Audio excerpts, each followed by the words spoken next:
We got a couple minutes left here. We'll quickly run through the rest of Raw. Kalisto, Tyler Breeze, fine match, and Ryback also ran through Curtis Axel. Your brief thoughts on Ryback and Kalisto possibly happening at WrestleMania. You have a lot of thoughts on this. Good filler.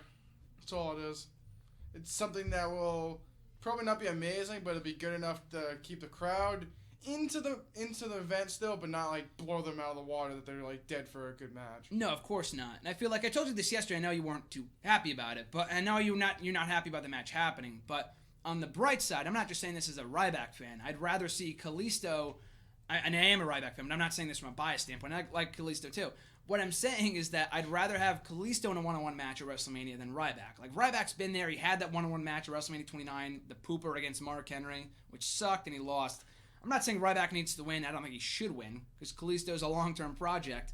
But they've been trying to get him over. He kind of is over, but they kind of halted his momentum with the whole Lucha Dragons thing and doing the flip-flop with the championship. So, got to keep the belt on him in the long term, I feel like.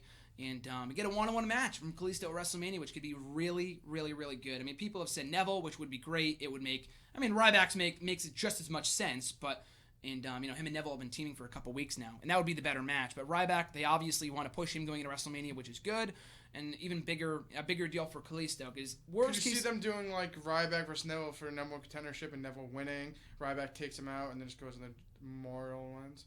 You could do that. It's not a big praise, but... Wait, what are you saying? Have Neville face Ryback in a number one contendership match. On Raw? Okay. And then Neville wins, and then they just have Ryback, like, beat the shit out of him, and then Ryback just goes in the giant memorial and, like, destroys. I could see that. I'd rather see Ryback, honestly. I don't mind Ryback Kalisto, because I think it could be a good match. Good filler, like you said. It's probably going to be on a kickoff show. No way that ends up on WrestleMania. I mean, with all the other matches we have on the card possibly happening, I don't think that's happening on the actual card. But, anyway, I think it's a good match for Kalisto, because like I said, if nothing else, worst case scenario, he's not on the under the Giant Memorial Battle Royal, where you know he's not winning, Kalisto. That'd be sick, but he's not winning. I mean, if he's U.S. champion, then why wouldn't he defend the belt at WrestleMania? Like, that makes no sense. If you're going to have a champion involved in the match, like in WrestleMania 30, Big E was the IC champion. He was in the under of the Giant Memorial Battle Royal, got tossed out like a flop like a fish.